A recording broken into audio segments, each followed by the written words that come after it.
Hello dear students, welcome back to my YouTube channel चलो maths पढ़ने। Dear students, again we have a question of probability. This type of question is important for the students who are preparing for board examinations and the students who are preparing for competitive examinations. So look at here, what is the question? A card from a pack of 52 cards is lost. एक card जो है 52 cards के pack से lost हो जाता है, खो जाता है. From the remaining cards of the pack 2 cards are drawn. जो बचे हुए कार्ड्स हैं उसमें से 2 कार्ड जो है ड्रॉ किया जाता है. Are found to be both diamond, और पाया जाता है कि दोनों डायमंड था. Right, find the probability of the lost card being a diamond. हमें प्रोबेबिलिटी निकालना है कि दोनों कार्ड जो हमने ड्रॉ किया वो क्या है, डायमंड है. ये बात का हमें प्रोबेबिलिटी निकालना है, इस इवेंट का हमें प्रोबेबिलिटी निकालना है. तो इसके लिए हम क्या करेंगे, ध्यान से देखिए सॉल्यूशन. सबसे पहले नंबर ऑफ टोटल कार्ड्स क्या है, 52 है. ठीक है ना, ताश का जो गड्डी होता है उसमें 52 कार्ड्स होते हैं. राइट, तो वो कार्ड्स का ही वे पैक है. ओके, और हमें यहाँ पर 2 इवेंट दिया हुआ है, एक कार्ड खो जाता है. तो ऐसा करते हैं, इवन एक इवेंट लेते हैं जिसमें वो इवेंट को रिप्रेजेंट करेगा कि लोस्ट कार्ड जो है वो डायमंड है.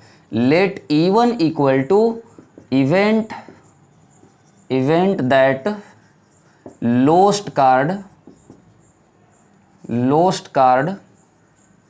Is diamond. Lost card diamond है, ये हमने E1 ले लिया. E2 इक्वल टू ले लेते हैं event that lost card is not diamond. Okay, not a diamond. तो आप यहाँ से देख सकते हैं PE1 अगर हम निकालेंगे प्रोबेबिलिटी ऑफ इवेंट E1 तो क्या आएगा, total number of diamonds card जो होता है वो 52 में 13 होता है. 13 कार्ड्स डायमंड होते हैं. राइट, तो 13 बाई ये क्या हो जाएगा, 52 मीन्स 1/4 हो जाएगा इसका प्रोबेबिलिटी PE1. एंड PE2 अगर हम फाइंड कर लें तो देखिए क्या करना है कि इसमें बोला है कि नॉट डायमंड है ना, इसमें है कि डायमंड होना चाहिए, इसमें है कि नहीं डायमंड होना चाहिए. तो किसी इवेंट को नहीं होने का प्रोबेबिलिटी निकालने के लिए 1 में से उसके होने के प्रोबेबिलिटी को सब्ट्रैक्ट कर लेते हैं. तो यहाँ क्या करना पड़ेगा, 1 - 1/4, then we get 3/4. thus we have PE1 and PE2. Okay, PE2. Right, now अब हमें क्या करना होगा, लेट करना होगा एक इवेंट की हमने जो 2 कार्ड ड्रॉ किया है वो दोनों डायमंड है. इसका इवेंट को हम A से लेट कर लेते हैं. Let A equal to both drawn card are diamond.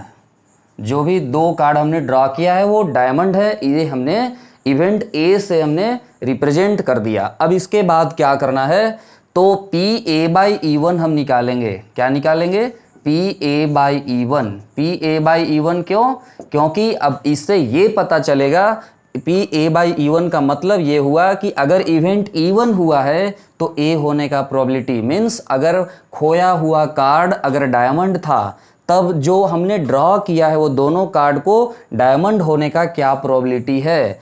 Right, तो अब बताइए, जब 2 कार्ड हमें ड्रॉ करना है और एक कार्ड ऑलरेडी खो गया है डायमंड का, तो बच कितना गया, 13 में से 12 कार्ड डायमंड बच रहे हैं. तो 12C2 means collection of 2 cards from 12 remaining diamond cards. And नीचे क्या हो जाएगा, टोटल कितने कार्ड्स थे, 51 कार्ड बच रहे हैं क्योंकि 52 में से एक कार्ड जो है लॉस्ट हो गया है. Therefore now we have 51C2 here. Right, और इसका हम वैल्यू निकाल सकते हैं, जहाँ पर आगे ज़रूरत पड़ेगा वहाँ कैलकुलेट कर लेंगे ना. एंड PA/E2 अगर हम कर लें तो E2 का मतलब है कि ये जो है लोस्ट कार्ड डायमंड नहीं है. जब खोया हुआ कार्ड डायमंड नहीं है इसका मतलब 13 कार्ड जो है अभी डायमंड बचा हुआ है. तो इसमें से हमें 2 कार्ड को सेलेक्ट करना है और यहाँ तो वही रहेगा 51C2. नो डाउट यहाँ तक में कोई दिक्कत परेशानी नहीं होना चाहिए। और इसके बाद अब हम करेंगे बेज थ्योरम का इस्तेमाल, और बेज थ्योरम से हम कैलकुलेट कर लेंगे जो हमें रिक्वायर्ड प्रोबेबिलिटी है। We have to find P E one by ए।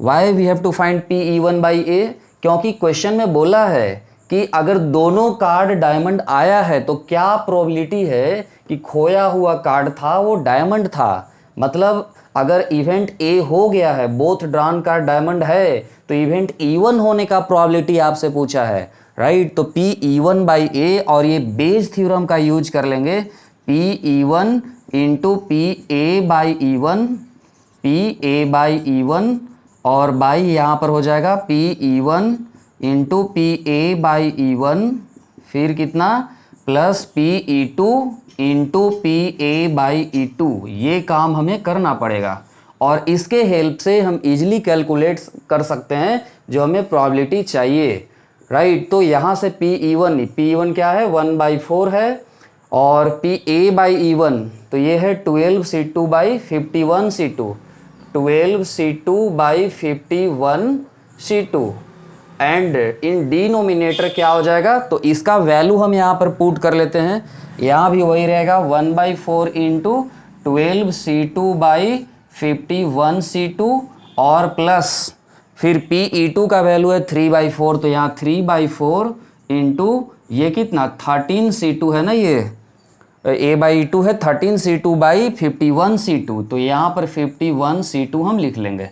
अब ध्यान से देखिए कि 51C2 इन डिनोमिनेटर, ऊपर न्यूमरेटर का भी यहाँ डिनोमिनेटर में ये है और यहाँ भी है, तो कॉमन होके वो क्या होगा, कैंसिल हो जाएगा। तो अब बचेगा ऊपर में 1/4, और 12C2 को कैसे हम लोग, देखिए कॉम्बिनेशन में ये सारा बात बताया गया था। NCR के फॉर्मूला पर आप इसे तोड़ सकते हैं, या इन 12C2 है तो 12 इंटू 11/2 का फैक्टोरियल कर लीजिए, यहाँ 2 हो जाएगा। और इन डिनोमिनेटर देखिए 51C2 तो कॉमन होके कट गया है, बचा है क्या यहाँ पर 1/4, और यहाँ भी 12 इंटू 11/2 रहेगा, और प्लस ये 3/4 इंटू ये 13C2, तो 13 इंटू 12 बाई यहाँ पर 2 आएगा, राइट। 51C2 कॉमन करके हमने काट दिया है। अब यहाँ से क्या होगा, 4 इंटू 2 भी कॉमन करके हम काट सकते हैं। अब बचेगा 12 इंटू 11, और नीचे क्या बचेगा, तो नीचे हो जाएगा 12 इंटू 11 प्लस 13 इंटू कितना, 13 इंटू 3 भी है ना ये, तो 13 3 जा 39 इंटू ये 12, ओके। और ये कॉमन होके 12 भी कैंसिल हो जाएगा, देन वी गेट 11/11 प्लस 39, ये 50 हो जाएगा। This is the correct answer of this question, and this is the correct explanation of this question. And इस टाइप के किसी भी क्वेश्चन को आप इस तरह से बनाकर बेज थ्योरम के हेल्प से, और जो है वो फुल्ली एक्सप्लेनेशन के साथ आप इस तरह से समझ सकते हैं, बना सकते हैं, ओके। तो आप समझ पाएंगे बेहतर ढंग से, तो आप कमेंट सेक्शन में कमेंट कर सकते हैं कि हाँ हमने समझ गया, और कहीं दिक्कत हो या कोई और टॉपिक से रिलेटेड क्वेश्चंस की आपको रिक्वायरमेंट हो तो उस टाइप के क्वेश्चन को आप पूछ सकते हैं, डायरेक्ट मैसेज कर सकते हैं, या कमेंट बॉक्स में भी आप टाइप कर सकते हैं, ओके। Thank you.